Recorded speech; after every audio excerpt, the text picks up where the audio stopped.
You read $2.99 as $2, not 3. And that vanishing penny? It may have started as a trap to catch a thief.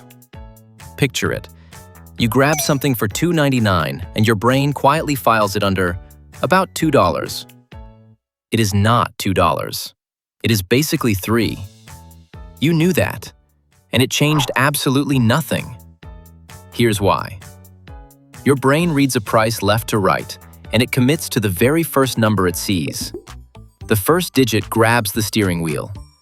The 2 nines show up late, out of breath, and nobody's listening. And this isn't rare. Roughly 60.7% of all retail prices end in the number 9. Throw in the 5s, and nearly 90% of prices end in a 5 or a 9. That is not an accident. That is a fingerprint. So somebody did this to us, on purpose. The question is who, and why it works so terrifyingly well. Follow that missing penny and you'll find a suspicious bartender, a shirt that sold better when it cost more, and a company that lost $4.3 billion trying to be honest. Remember the shirt. The shirt is where this gets genuinely stupid. But it doesn't start in a lab or a boardroom. It starts in 1879, in a bar. Dayton, Ohio. A saloon keeper named James Ritty runs a bar and has one nagging problem. His money keeps vanishing. Not from robbers, from his own bartenders. Customers paid, drinks went out, and somehow the cash just quietly evaporated into someone's pants. Then, on a steamship to Europe, Ritty gets obsessed with a machine that counts the propeller's turns. If a machine can count something as boring as propeller spins, he thinks, it can count my drinks. He rushes home, grabs his brother John, a mechanic, and together they build the first mechanical cash register. They patented it in 1879, and Ritty didn't market it as convenient. He marketed it as a snitch. He literally called it the incorruptible cashier, which is a fantastic name to tell your staff you trust them. And here is the theory that ties it to your price tags. Round prices are dangerous. If a beer costs exactly $5, a bartender can pocket the bill and never touch the register. But if it costs $4.99, now he has to open the drawer to make change, which rings the sale and logs it. The odd price wasn't for the customer, it was a leash on the clerk. At least, that's the leading theory. That little machine then passed into the hands of a man who turned it into an empire. His name was John Patterson, and he built the register into the National Cash Register Company, NCR. NCR dominated its industry for over a century. In 1991, AT&T bought it for $7.4 billion. So the anti-theft story is real, but it does not fully explain how the 9 crawled onto your cereal box, because there's a much prettier legend. And people love the pretty legend. It stars a Chicago publisher named Melville Stone, who supposedly told merchants a genius trick.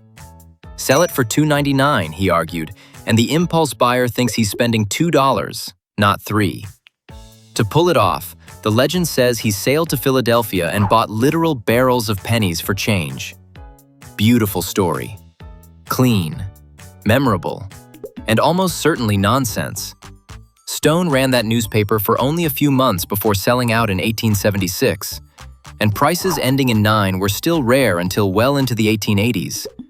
The timeline just doesn't add up. So if the charming genius didn't invent it, where did the 9 actually come from?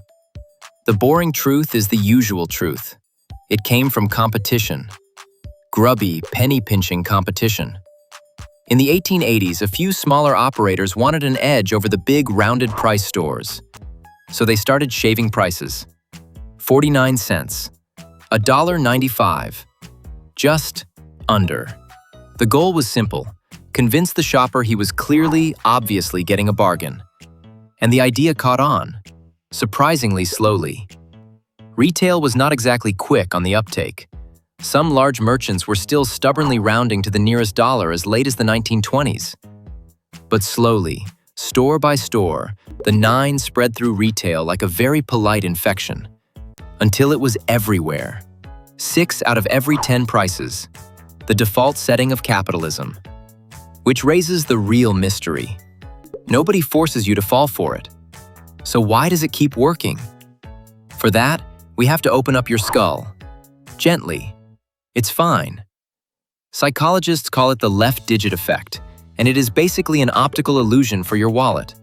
Your brain anchors on the leftmost digit and shorthand rounds the whole thing down.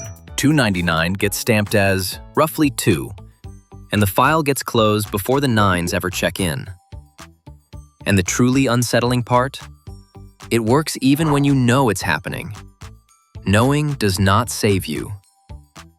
In 2005, researchers Manoj Thomas and Vicky Morwitz nailed down exactly when the spell fires. Across 5 experiments, they found the magic only works when that left digit actually flips. So, $2.99 versus $3 hits hard. The left digit drops from 3 to 2. Illusion engaged. But $2.99 versus $2.98? Nothing. Same left digit, no spell. The penny only matters when it moves the anchor.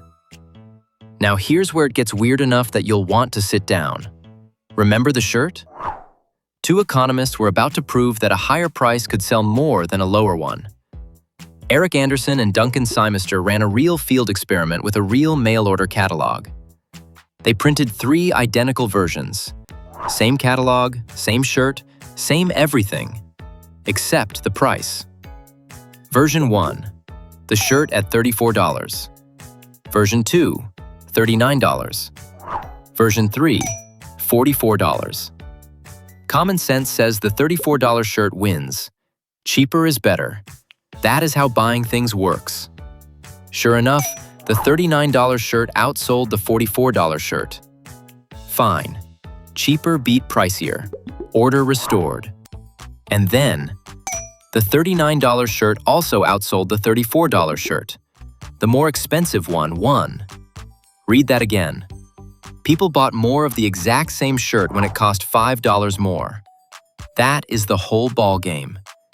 This is not about saving money. It never was. The 9 isn't a discount. It's a signal that whispers, "This one's a deal," straight into your gut. Their studies found the 9 boosted demand every single time, and it worked hardest on brand new items. The one thing that beat it? An actual sale sign. Turns out we love being told out loud. Somewhere, a man was about to build a fortune on this single number. Dave Gold ran his father's little liquor store in Los Angeles, and he noticed something strange. When he put wine on sale for $1.02, it just sat there. Nobody blinked. When he tried 98 cents, same thing. Bottles gathered dust and quiet contempt. Then he slapped a 99-cent sign on it. Gone. Instantly.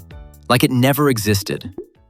I realized, he later said, it was a magic number. And he meant it. Fully.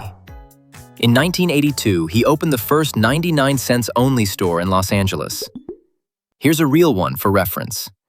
An entire empire built on a single stubborn cent.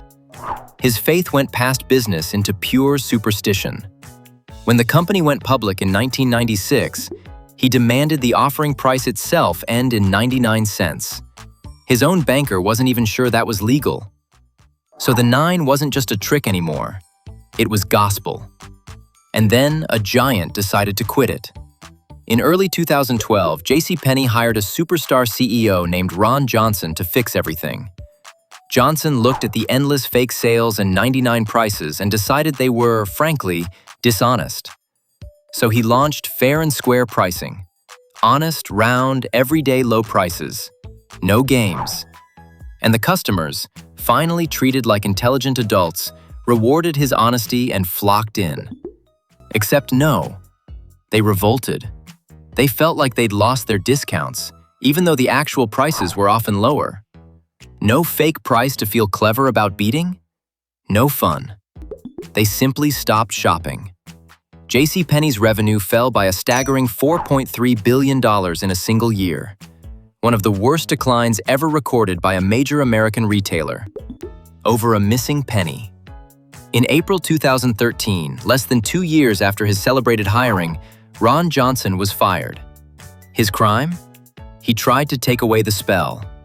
And the spell does not like that. So back to that penny in your skull. The coin itself is quietly dying off, phased out across the world. Subscribe. It's free, which is somehow less tempting than if it cost 99 cents.